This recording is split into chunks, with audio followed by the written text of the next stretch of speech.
अखंड हिंदुस्थानामध्ये हिंदू धर्माचं संरक्षण, हिंदू मंदिरांचा जीर्णोद्धार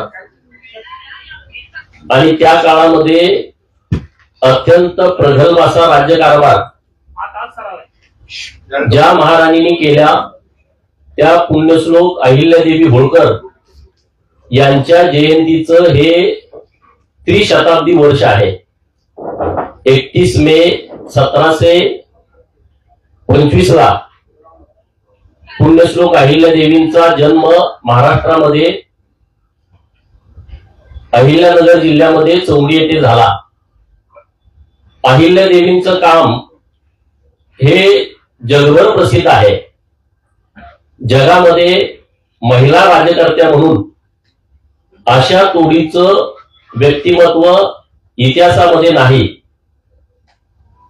राज्य सरकार, केंद्र सरकार वेगवेगळ्या संघटनांच्या माध्यमातून महाराष्ट्र आणि देशभर पुण्यश्लोक अहिल्यादेवी जयंतीचे हजारो कार्यक्रम सुरू आहेत। वेगवेगळ्या पद्धतीनं हे कार्यक्रम होत आहेत। अहिल्या भक्त म्हणून आमची काही जबाबदारी आहे, आमचं कर्तव्य आहे की जगभरामध्ये महिला राज्यकर्त्या म्हणून अहिल्यादेवींच्या नावाला तोड नाही। आणि म्हणून महाराष्ट्रातल्या अहिल्या भक्तांनी ठरवलं की अहिल्यादेवींना अभिवादन सुद्धा जगात कोणी केलं नसेल अशा पद्धतीनं, वेगळ्या पद्धतीनं करायचं ठरवलंय। आणि म्हणून पुणे येथे मे महिन्याच्या दुसऱ्या आठवड्यामध्ये अहिल्यादेवींच्या राष्ट्र प्रगतीच्या विचाराला, हिंदू धर्माच्या विचाराला अभिवादन करण्यासाठी 50,000 धनगरी ढोल एका वेळेस वाजवून पुण्यश्लोक अहिल्यादेवींना अभिवादन करण्याचं आणि विश्व विक्रम प्रस्थापित करण्याचं अहिल्या भक्तांनी ठरवलेलं आहे। समाजामध्ये काही मोजक्या समाजांना सांस्कृतिक वारसा आहे आणि त्यामध्ये भारतामध्ये धनगर समाज हा अग्रक्रमावरती आहे। धनगर समाजाकडे ज्या परंपरा आहेत, ज्या चालीरीती रूढी आहेत त्या अफलातून आहेत। धनगर समाजामध्ये ओवी गायली जाते, ढोल वादन केलं जातं, गुजनृत्य केलं जातं, सवासण्याचा कार्यक्रम असतो, वालगाचा कार्यक्रम असतो, जग्यार असते, वेगवेगळ्या परंपरा आहेत। लिंबाचा कार्यक्रम असतो, वालगाचा मोठ्या प्रमाणात कार्यक्रम गावागावामध्ये होतो। ह्या ज्या प्रथा पूर्वीपासून चालत आलेल्या आहेत आणि म्हणून धनगरी ढोल ही आमच्या भावनेशी जुळलेलं हे नुसतं वाद्य नाही आहे, तर तो धनगरांच्या संस्कृतीचा आत्मा आहे। आणि गावागावामध्ये मोठ्या प्रमाणामध्ये आमच्या बिरोबाच्या देवासाठी असेल किंवा अन्य आमची कुलदैवत आहेत त्यांच्या आरतीसाठी असेल, हे ढोल वादनाचं काम गावागावामध्ये पूर्वीपासून चालत आलेलं आहे।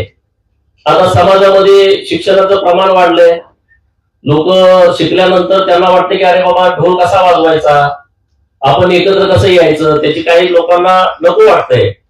तर मग आम्ही ठरवलं की अहिल्यादेवींच्या जयंतीच्या निमित्तानं एक मोठी सांस्कृतिक चळवळ, आणि सांस्कृतिक शहर पुणे असल्या कारणानं ते पुण्यामध्ये करायचं।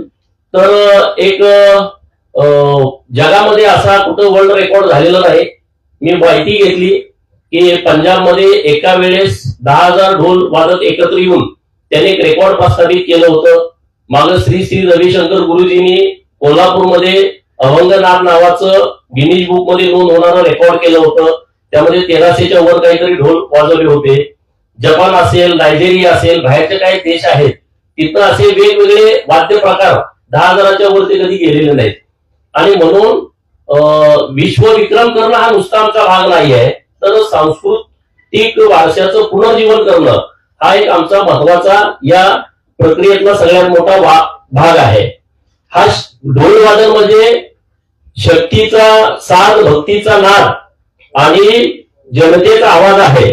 तर या सगळ्या विषयामध्ये महाराष्ट्रातल्या सगळ्या माझ्या समाज बांधवांना माझी विनंती आहे की त्यांनी या सगळ्या विषयामध्ये मोठ्या प्रमाणात सहभाग नोंदवून हा कार्यक्रम यशस्वी करायचा आहे. पुण्यश्लोक अहिल्यादेवींच्या जयंतीच्या निमित्तानं आता वर्षभर कार्यक्रम होणार आहेत. तर आता आम्ही या विषयाला पुण्यश्लोक 300 या माध्यमातून राज्यभर हे सगळे कार्यक्रम होतील. आणि पुण्यामध्ये जो धनगरी ढोल वादनाचा कार्यक्रम होईल त्याला आम्ही धनगरी रुद्रनाथ अशा नावाखाली, अशा बॅनर खाली हा आम्ही कार्यक्रम करतोय. गजनृत्य मंडळ पण या कार्यक्रमामध्ये सहभागी होणार आहेत. किमान 500 गजनृत्य मंडळ, एका मंडळामध्ये 50 आमची गजनृत्य करणारी मंडळी असतात. असे 500 गजनृत्य मंडळ ही पण या कार्यक्रमाला येणार आहेत. कोल्हापूर, सांगली, सातारा, सोलापूर, अहिल्यानगर असेल, मराठवाड्यातला काही भाग असेल, पुणे ग्रामीण असेल, खानदेशातल्या काही भागांमध्ये ही संस्कृती आहे. तर ही सगळी लोक या सांस्कृतिक कार्यक्रमामध्ये सहभाग घेणार आहेत. ओवीकार मंडळी खूप आहेत, खूप मोठ्या प्रमाणात ओवी गातात. त्यांचं शिक्षण फार कमी आहे, शाळेत ते गेलेले नाहीत, परंतु अख्खं रामायण असेल, महाभारत असेल किंवा वेगवेगळे जे जुने विषय आहेत ते विषय दुसऱ्याकडून ऐकून घेऊन ते ओवी सादरीकरण करतात. ही पण एक वेगळी परंपरा आहे. तर ओवीकार सुद्धा सगळे महाराष्ट्रातले येणार आहेत. असा कार्यक्रम आम्ही दुसऱ्या आठवड्यात घेतोय. देशाचे गृहमंत्री माननीय अमित भाई शाह यांना या कार्यक्रमाचं आम्ही निमंत्रण दिलेलं आहे. त्यांनी या कार्यक्रमाला येण्याचं मान्य केलेलं आहे. माननीय राज्याचे मुख्यमंत्री देवाभाऊ या सगळ्या कार्यक्रमात आमच्या सोबत आहेत. आणि त्यामुळं वेळ ठरल्यानंतर मेच्या दुसऱ्या आठवड्यामध्ये हा कार्यक्रम आम्ही ठरवतोय. तर वरून वेळ आल्याच्या नंतर आम्ही दिनांक आणि ठिकाण याबाबत सांगू. तर समाजातल्या लोकांना माझं हेच आव्हान आहे, ज्या घरामध्ये ढोल आहे, ज्या मंदिरामध्ये ढोल आहे, तो प्रत्येक ढोल हा पुण्यात आलाच पाहिजे ही माझी त्याला विनंती आहे. ज्यांच्याकडे ढोल नाही परंतु ढोल वाजवायला येतोय पण त्यांच्याकडे ढोल नाही, त्यांना आपण ढोल दिले पाहिजे. स्वतः घ्यायलाच पाहिजे. धनगराच्या प्रत्येक घरात ढोल तर असलाच पाहिजे. ज्यांना घेणं शक्य आहे त्यांनी ढोल घ्या. ज्यांना घेणं शक्य नाही आणि ज्यांना देणं शक्य आहे, अधिकारी असतील, कर्मचारी असतील, उद्योगपती असतील किंवा राजकारणी असतील, त्यांना माझं आव्हान आहे, तुम्ही 100 पासून 1000पर्यंत हजार ढोल देणारी पण लोक आहेत. त्या सगळ्या लोकांना माझं आव्हान आहे की ही सांस्कृतिक चळवळ जपण्यासाठी, धनगरांचा वारसा पुढे घेऊन जाण्यासाठी आपण यामध्ये सहभागी होण्याची आवश्यकता आहे. आणि त्यामुळं एक मोठं सांस्कृतिक जो आपला वारसा आहे तो जतन करण्याच्या दृष्टिकोनातून सर्व लोकांनी तन मन धनाने या सगळ्या प्रक्रियेमध्ये भाग घ्यावा.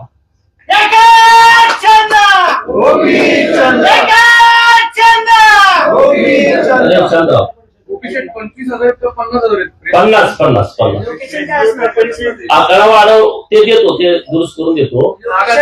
जागा आम्ही रेसकोर्स वरती घेण्याचा विचार करतोय. तर त्याची प्रक्रिया आमची सुरू आहे. रेसकोर्स शिवाय एवढं मोठं ग्राउंड पुण्यामध्ये नाही. आम्ही सगळ्या ग्राउंड वरती मागच्या आठवड्यामध्ये पाहणी केली, परंतु एक ढोल वादकाला किमान 5 फूट समोर आणि माग असं 5 फुटाचं अंतर लागतंय. तर ते किलोमीटर मध्ये ती जागा लागतीये. तर रेसकोर्सची जागा आम्हाला मिळावी असा आमचा प्रयत्न सुरू आहे. तर ती जागेची परवानगी मिळाल्यानंतर तो कार्यक्रम रेसकोर्सच्या जागेवरती होईल. कारण 25,000ची आम्ही आधी घोषणा केली होती, पण आता 10-15 दिवस आमचं काम चालू होतं. आता कोल्हापूर जिल्ह्यातूनच किमान 10,000 ढोल येणार आहेत. कोल्हापूरचे सगळे मंडळ इथं आलेले आहेत. सांगली जिल्ह्यातून 10,000 ढोल येणार आहेत. सोलापूर जिल्ह्यातली तीच परिस्थिती आहे.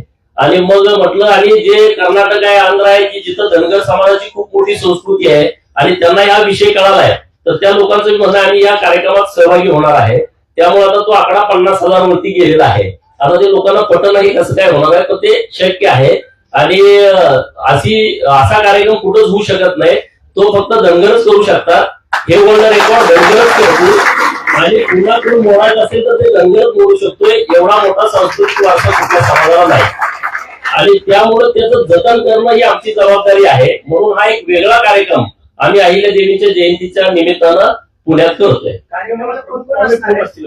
अमित भाईंना आम्ही निमंत्रण दिलेलं आहे भेटून. परवा मी त्यांना भेटलो देवाभाऊंच्या उपस्थितीमध्ये, बावनकुळे साहेब. तर अमित भाईने या कार्यक्रमाला येण्याचं मान्य केलेलं आहे. आता त्यांनी वेळ दिली त्या दिवशी आम्ही कार्यक्रम ठरवू. आमची शक्यतो मागणी आहे की मेच्या दुसऱ्या आठवड्यातल्या रविवारी आम्हाला ह्या कार्यक्रमाची वेळ मिळावी. हा कार्यक्रम 2 दिवस चालेल. आदल्या दिवशी गजनृत्य होईल दिवसभर रात्री 10 वाजेपर्यंत. आमची परवानगी आम्ही सीपी साहेबांना मागणार आहे की तो रात्रभर कार्यक्रम करण्यासाठी आम्हाला परवानगी द्या, कारण 500 ग्रुप येणार आहेत आणि एका गजनृत्याला त्यांची घाई म्हणतात त्याला, ती घाई खेळायला किमान 10 मिनिटं लागतात एका घाईला आणि प्रत्येक ग्रुपला 2 वेळा संधी द्यावी लागते. तर असे 500 ग्रुप येणार आहेत. तर आमचा तसाही प्रयत्न सुरू आहे की ह्याच्यामध्ये आम्ही कुठलं आधुनिक वाद्य वाजवत नाही. आमची पारंपरिक वाद्य असल्यामुळं जर परवानगी मिळाली तर आदल्या दिवस पूर्ण, आदली रात्र आणि उद्याचा दिवस पूर्ण संध्याकाळी 6-6:30 हा कार्यक्रम सुरू होईल. आता तर बाकीचे बऱ्याच मान्यवरांना आम्ही निमंत्रण देणार आहोत. आता पहिल्यांदा आम्ही या प्रेसच्या निमित्तानं तुम्हाला हे सांगतो की अमित भाई आम्हाला अपेक्षित आहेत, माननीय देवाभाऊ आहेत, एकनाथ शिंदे साहेबांना आम्ही या कार्यक्रमाचं निमंत्रण देणार आहे, माननीय बावनकुळे साहेब आहेत, रवींद्र चव्हाण साहेब आहेत, चंद्रकांत दादा आपले इथले मंत्री महोदय त्यांनाही आम्ही बोलवणार आहे, सांस्कृतिक मंत्री महोदयांना बोलवणार आहे आणि बाकीची काही असतील मंडळी त्यांना आम्ही त्या त्यावेळेस निमंत्रण देऊ. नाही बोलवणार.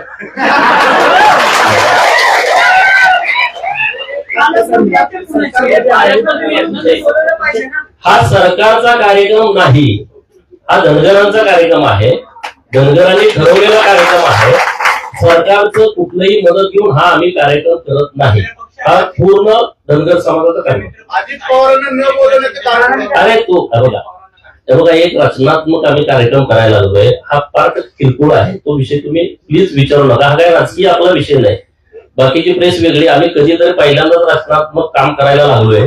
तर मला तुम्हाला विनंती करायची आहे, सगळ्यांनाच तुम्हाला पण, की आमचं जरा सोडीत जाऊ द्या. दुसरी पत्रकार परिषद असली तर आपण त्या विषयावरती बोलू. पण कुणाला बोलावं हे समाजाचा विषय आहे. समाज मला सांगेल त्यांना मी बोलवेल.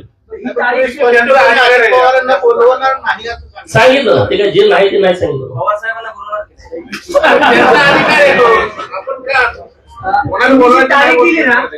एक तारीख छत्रपती संभाजीराजांकडून पण देण्यात आली आहे. रायगडाचा तो सगळा विषय आहे. तुम्ही अनेकदा मुद्दा मांडला, पण तो विषय आता कुठपर्यंत आलाय? जो रायगडावरचा विषय थांबलेला दिसतोय तो मुद्दा आता.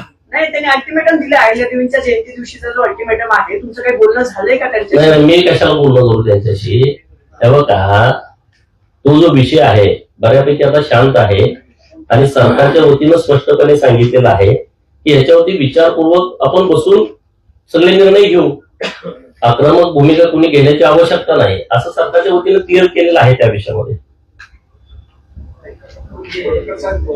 अहिल्यादेवीचं जे कार्य आहे तर सगळ्या जाती धर्मांना पुढे घेऊन जाणारं कार्य आहे. आता 300वी जयंती आहे, तर अहिल्यादेवीचं कार्य सर्व जाती धर्मांपर्यंत सर्व पातळीवर पोहोचवण्यासाठी काय उपक्रम राबवले जातात? हे बघा, राज्य सरकारच्या माध्यमातून प्रत्येक विद्यापीठामध्ये चर्चासत्र सुरू केलेली आहेत. मी माननीय चंद्रकांत दादांना भेटून मागणी केली होती, माननीय देवाभाऊंना भेटून मागणी केली होती आणि मी सरकारचं विशेष अभिनंदन करेन की आता बऱ्यापैकी सगळ्या मुंबई विद्यापीठापासून सगळ्या विद्यापीठामध्ये चर्चासत्रांचं आयोजन केलेलं आहे.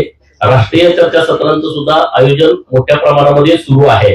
अहिल्यादेवींच्या इतिहासावरती प्रकाशझोत टाकण्याच्या दृष्टिकोनातून वेगवेगळ्या संघटना पुढे आलेल्या आहेत. पहिल्यांदा असं घडतंय की वेगवेगळ्या संघटनांनी यामध्ये मोठ्या प्रमाणात लक्ष घातलेलं आहे. वेगवेगळे इतिहास तज्ञ पण पुढे येऊन या विषयावरती पावलं उचलत आहेत. परवा पुण्यामध्ये एक चित्र प्रदर्शन झालं. अहिल्यादेवींचा हातामध्ये पिंड असणारा एकच फोटो आपल्याला परिचित आहे. आता घोड्यावरचा फोटो एक पब्लिश केलेला आहे, परंतु त्यांच्या राज्यकारभाराचा अभ्यास करून काही चित्र पुढे येण्याची आवश्यकता होती. तर पुण्यात 1 ते 6 तारीख एक चित्र प्रदर्शन पण झालं. त्यात वेगवेगळे त्यांचे फोटोग्राफ्स, न्यायदान करणारे असतील, राज्यकारभार चालवणारे असतील किंवा लढाईतले असतील, अशी वेगवेगळी चित्र पण समोर येत आहेत. असे वेगवेगळे कार्यक्रम सुरू आहेत. सर्व समाजाला बरोबर घेऊनच हे कार्यक्रम आहेत. सर्व समाजाचे लोककला पण या कार्यक्रमाच्या निमित्तानं प्रदर्शित करण्याचं काम सरकारच्या माध्यमातून सुरू आहे.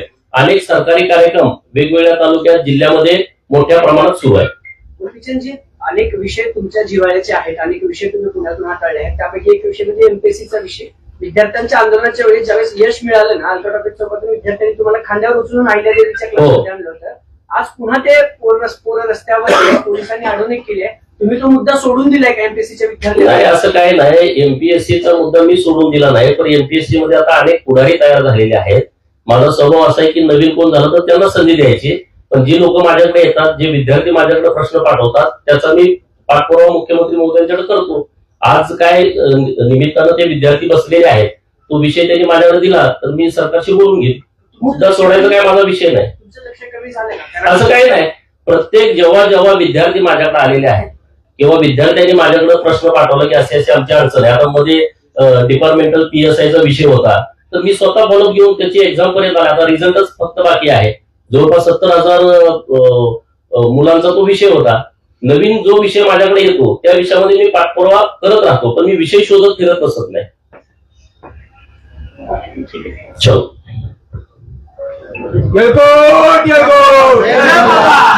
एका छंद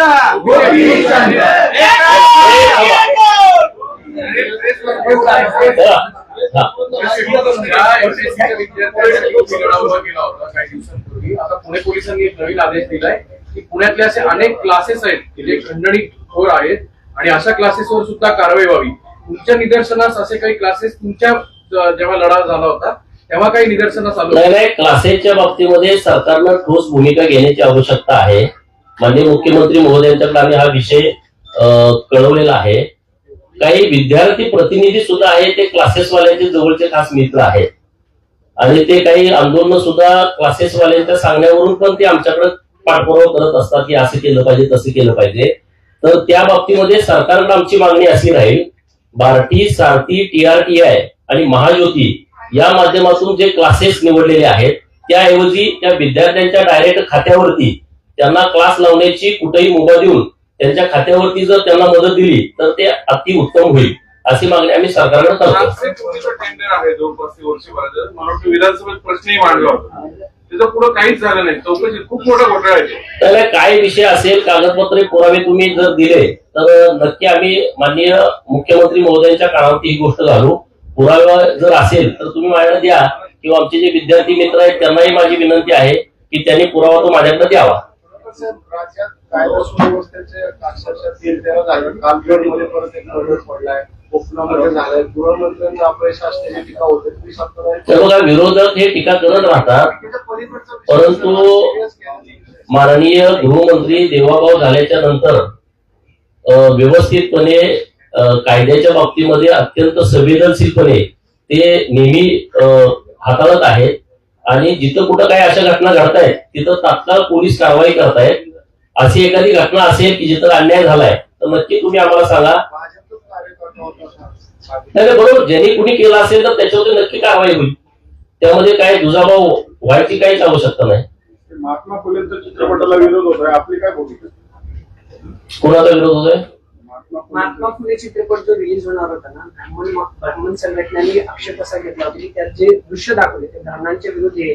पण महात्मा फुलेंच्या जयंती दिवशी तो रिलीज होणार होता, 15 दिवस पुढे ढकललाय. छावाच्या वेळेस पण असंच झालं. काहीतरी केलं पाहिजे सगळ्यांवर असं वाटतंय. कशावर? महापुरुषांचे जे चित्रपट येतात ना त्याला काही संघटनांचा विरोध होतो, मग तो खरा इतिहास समोर यायचा राहून जातो. नाही, महाराष्ट्रामध्ये ही पद्धत सुरू आहे की जात बघून इतिहास काढायचा. एखादा नेता अडचणीत आला तर नवीन काहीतरी फुसफाट काढायचं. जेव्हा जेव्हा सत्ता जाते तेव्हा तेव्हा इतिहासकार खूप जागे होतात महाराष्ट्रामध्ये. नवीन इतिहासकार काही गेल्या 10-15 वर्षात लॉन्च झालेले आहेत. 250 रुपयाचं जॅकेट घालून ते महाराष्ट्रावर फिरत राहतात आणि त्यांना पाहिजे तसा ते इतिहास लिहितात. एखादी जात बदनाम करायची, एखाद्या महापुरुषाच्या बाबतीमध्ये वेगवेगळी स्टेटमेंट करायची, असा प्रकार गेले 10-15 वर्ष झालं सुरू आहे. त्या 1-2 संघटना आहेत महाराष्ट्रामध्ये, त्यांच्या माध्यमातून सुरू आहे. हे काही नव्यानं सांगण्याची आवश्यकता नाही आणि त्यामुळं सरकारनं यावरती काहीतरी भूमिका घेण्याची आवश्यकता आहे. वाघ्या कुत्र्याच्या बाबतीमध्ये वाघ्या तर तिथंच आहे, त्याच्या पोलीस प्रोटेक्शन मध्ये आहेत. सरकारला माझी विनंती आहे की वाघ्या कुत्र्याच्या प्रोटेक्शन मध्ये आणखी 10-20 पोलीस तिथं वाढवण्याची आवश्यकता आहे. ज्या संभाजी ब्रिगेडनं हा विषय पुढे आणलेला आहे हा अत्यंत निंदनीय प्रकार आहे. मागच्या 15 दिवसापूर्वी औरंगजेबाच्या कबरीचा विषय समोर आला तेव्हा संभाजी ब्रिगेडचं स्टेटमेंट आहे की औरंगजेबाच्या कबरीच्या बाबत आमचं काही दुमत नाही.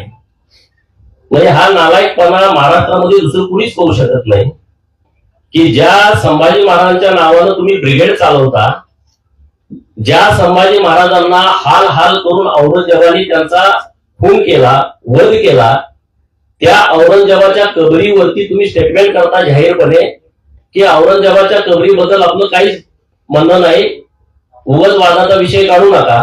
आणि दुसऱ्या बाजूला वाघ्या कुत्रा तो रायगडावर नाही पाहिजे अशी एकदम टोकाची भूमिका घेतात. हे जे प्रकार सुरू आहेत ते प्रकार गेल्या काही वर्षांपासून सुरू आहेत. 2012ला पण हा प्रकार घडला होता. ब्राह्मणांच्या विरोधामध्ये वातावरण करण्याच्या हेतूनं जे काही करायचं ते टोकाचं प्रयत्न हे संभाजी ब्रिगेड आणि मराठा सेवा संघ करतंय. त्यामुळं त्यांच्या इतिहासकारांनी जी काही भूमिका मांडली ती भूमिका आम्हाला मान्य नाही. तुकोजी होळकर राजेंनी जी मदत छत्रपती शिवाजी महाराज यांच्या समाधीच्या जीर्णोद्धाराला दिलेली आहे आणि ती सर्वांच्यासाठी अभिमानास्पद आहे. आणि त्यामुळं वाघा जो पुतळा तिथं बांधलेला आहे त्याबद्दल सगळ्यांच्या भावना एकदम जोडलेल्या आहेत. त्यामुळे त्यांनी किती जरी वाद केला तर सरकारने यावरती स्पष्ट भूमिका घ्यावी. तुमच्या पक्षातले खासदार उदयनराजे भोसले यांनी सुद्धा तो पुतळा उचलून टाका, फेकून टाका असं म्हटलेलं आहे. तुम्ही मग त्यांच्यावर काय बोलणार? हे बघा, उदय महाराजांच्या बाबतीमध्ये मला त्यांच्याविषयी आमच्या मनामध्ये नितांत आदर आहे. परंतु हे घुसपाट काढले कुणी? ब्रिगेडीने. ते त्यांचा नेता जेव्हा अडचणीत येतो, सत्ता जाते, तेव्हा हे शोधून शोधून असे विषय काढत राहतात. म्हणजे शरद पवारांना फॉर ह्या सगळ्या संघटना ह्या नवीन नवीन इतिहास बाहेर काढत राहतात आणि त्यामुळं हे वाद तयार होतात. ब्राह्मणांना टोकाचा विरोध करायचा आणि बहुजनांना त्यांची माती भडकावून सत्ता लाटायचा उद्योग हा गेल्या अनेक वर्षांपासून सुरू होता. तो 2014ला लोकांनी ओळखला, 2019ला ओळखला होता आणि 24ला त्याला सडेतोड उत्तर दिलेलं आहे.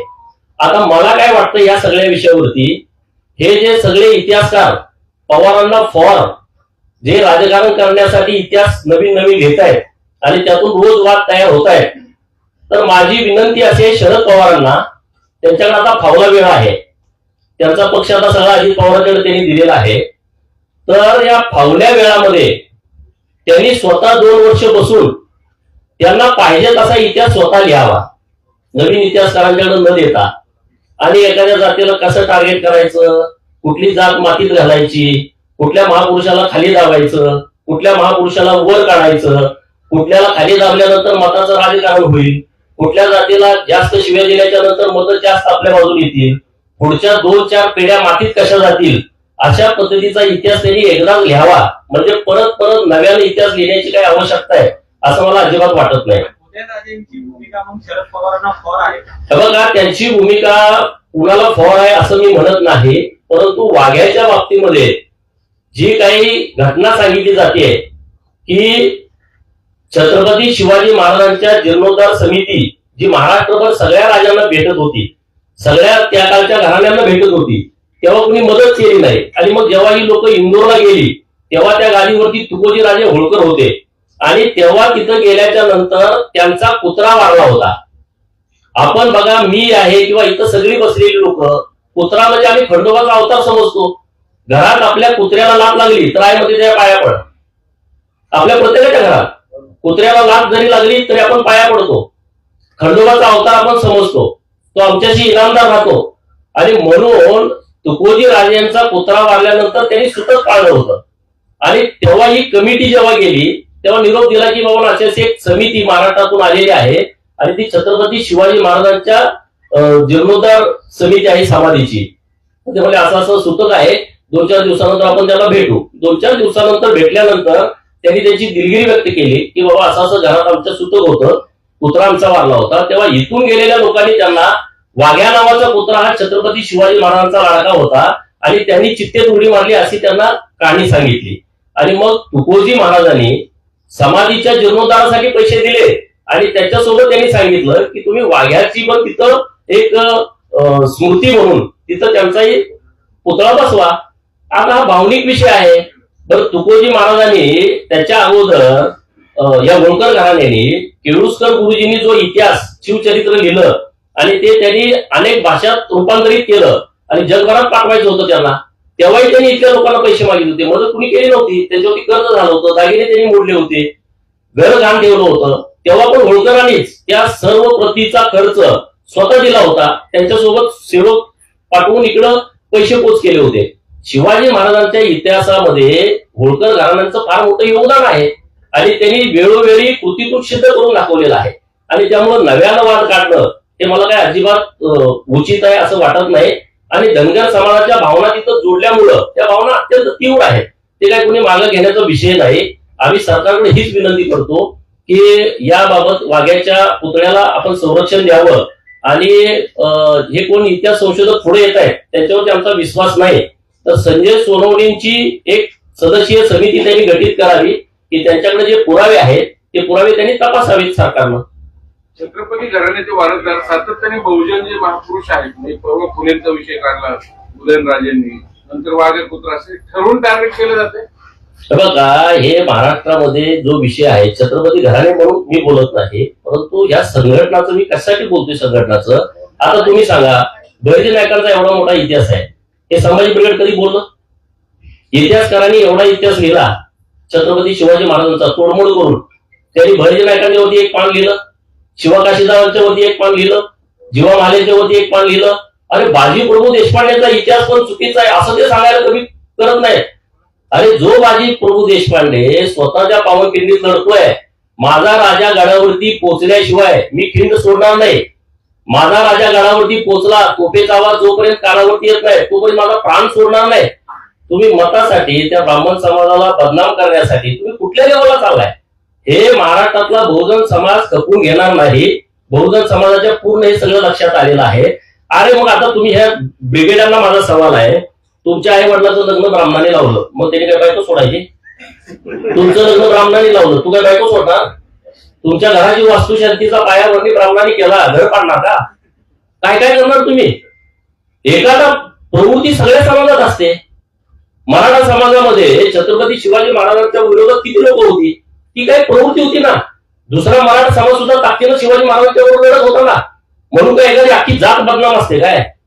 एखादा ब्राह्मण चुकीचा असेल ना, तुम्ही सगळ्या ब्राह्मणाला शिवे देता? कशाला कुणी अधिकार दिला तुम्हाला?